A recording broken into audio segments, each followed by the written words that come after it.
Hello everyone, welcome to my channel. Thank you all so much for tuning in to today's video. Today we are gonna be making a big old candle. I have been wanting one on my coffee table for quite some time now. Honestly, those big multi-wick candles can be really expensive. So I found some cheaper supplies. I will link them all below. Plus, so many of these candles are made with toxic fumes and fragrances and stuff. Candles tend to give me like quite the headache, and I didn't want that. So we're gonna do an essential oil beeswax candle, completely non-toxic. It's just a lot better all around. I made a video on my channel a while back about making a candle, and it was kind of a mess because I used the wrong wicks. But I've honed my skills now. I will show you the incorrect way I did it before versus the correct wicks to use now. I'll take you through the whole process. Before we get started, make sure to subscribe to the channel. I would really appreciate it. It definitely supports me and helps me out. I'm documenting my process of learning as many skills as I can pertaining to homesteading, homemaking, and motherhood. So thank you in advance for doing that, and let's get into the video. Okay, so like I said, we're making a beeswax candle today. I got a candle making kit, and it came with this honestly very small container and this container. These both came, and the idea is you're supposed to put the wax in this upper level and melt it over a double boiler. So water goes in here, wax goes in here, and you melt it in here and pour it in. Now this, first of all, is really tiny. This is still pretty tiny, but a little bit bigger. And when I tried to actually do the double boiler last time, it did not melt the wax in any sort of timely fashion.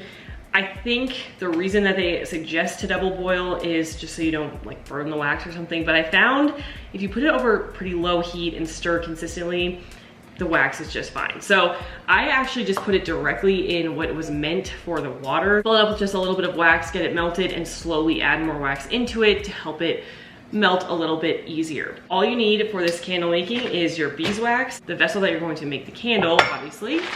You need wicks. So let me show you the difference with these wicks. This is the original kit that I got.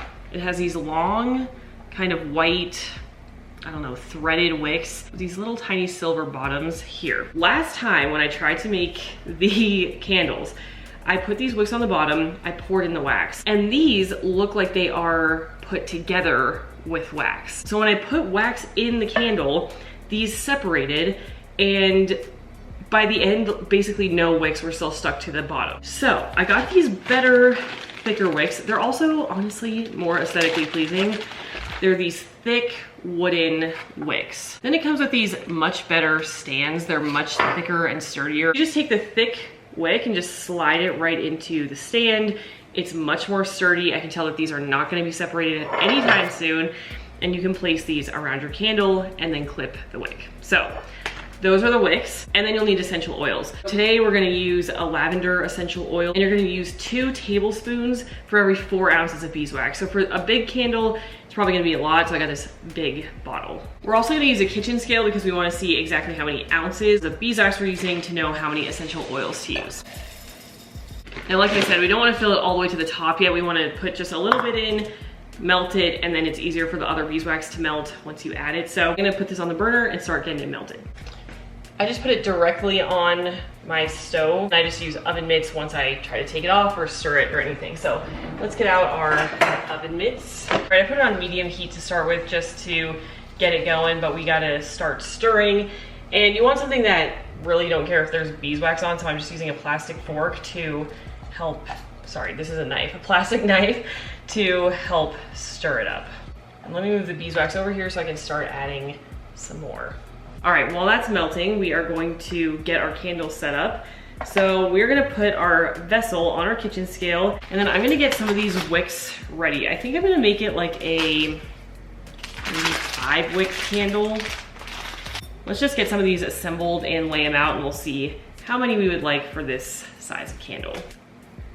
Make sure to be stirring your beeswax frequently, and as soon as it's melted, you can add some more. So I'm just gonna keep adding beeswax in the melting pot until it's pretty full. Okay, now one benefit of the old wick kit is it came with these little circle sticky dots to actually stick them to the bottom, and my new wick set did not. So the old wick set, I guess, wasn't all bad, but I am gonna use these little circle dots to help stick the wicks on the bottom of the candle.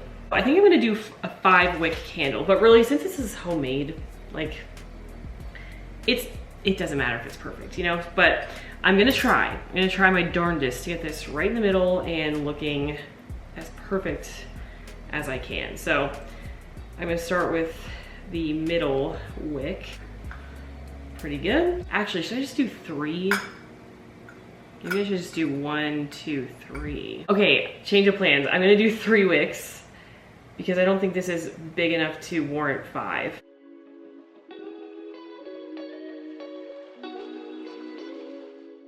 Okay, I put 3 wicks in like this. Zero out my scale, and let's keep stirring and adding our beeswax.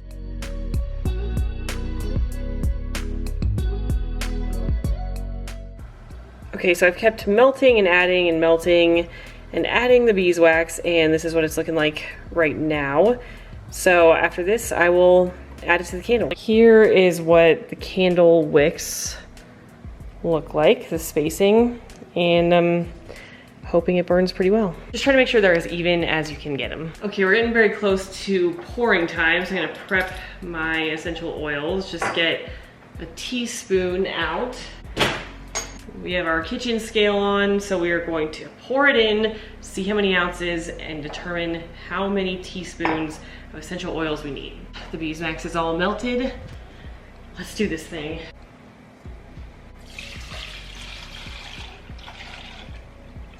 That's okay. Okay, it's 1 pound, 2 ounces, which divided by 4 is 4.5. So that is 9 teaspoons. 1, 2, 3, 4, 5, 6,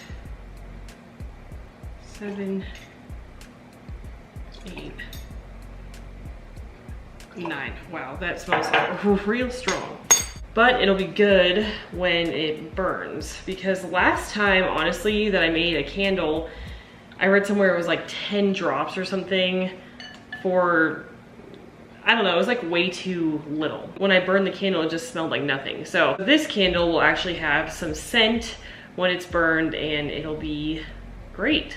So as you can see, that's about half of the candle. We probably want to go, maybe not that completely again, but close to the same amount of beeswax for the second batch and the second layer of beeswax. So I'm gonna keep stirring this as it cools a little bit, and then we're gonna start getting some more beeswax on the stove, and we're just gonna do it all again. By the way, I used about half of this bottle of lavender, maybe a little bit more. So for the second half, I'm just not really gonna measure. I'm just gonna dump the rest of this in because I'm doing just about the same amount of beeswax or a little bit less. Also, that first pour was like pretty erratic, but I think the wax is gonna mostly cover it, and then we can just scrape it off the sides.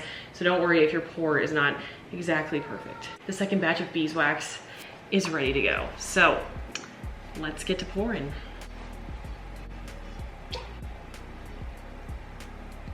Okay, I think that we have a good candle height. I think I'm gonna melt more beeswax actually. For right now, let's just add the rest of our lavender. I'll give this a little bit more of a stir. Just make sure all that lavender is intertwined. Now let's get to melting just a little bit more beeswax. Actually, I'm looking at it from like when I walked around to the end. I actually think this level is fine. I'm gonna leave it here. It's my final answer. I'm leaving it at the level it is right now. And we'll clean up the sides, like I said, because you can just kind of torch them, and we'll get to that part. But I'm just going to kind of every so often stir this around. We'll let it solidify, and then at the end, we'll cut the wicks and clean up the sides. It definitely smells strong, but when it burns, it'll be a little bit more toned down. Definitely the wicks are not perfectly spaced out, but honestly, this is kind of your chance to kind of adjust minorly if you need to. This is looking really good. All right, the candle has been solidifying for about an hour and a half now.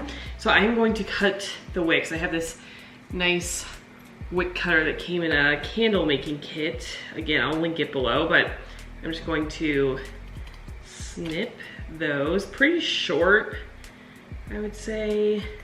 Yeah.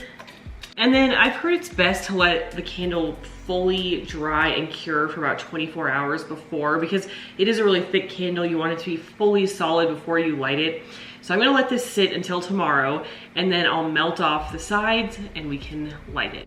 All right, so this is how the candle looked after 24 hours setting. As you can see, there's kind of those lumps by the wick, and that's because the wax was really hot, and then as it cooled, it kind of contracts back down and it clings to the side of the vessel and the wick. So I saw online that it recommended you can kind of remelt the top layer with a hair dryer. I did this for research purposes, and I would not recommend you do this if you're trying to make a candle. It just took a really long time. When it melted, you couldn't get a full even melt. It did help to wipe stuff off the sides, like because it was a little bit warm, but otherwise I wouldn't recommend it. It blew wax all up at the side and made ripples, and not good. Eventually I just broiled the candle for like a minute to make the full top layer even, and it worked. This is as it's drying. So as you can see, it looks a lot more even. This is it fully dried. And so that worked really well to evenly heat the top. I think it looks really good on my coffee table. It lights well. And that's all for this video. I hope you enjoyed it, and I will see you next week. Happy candle making, everyone. Bye.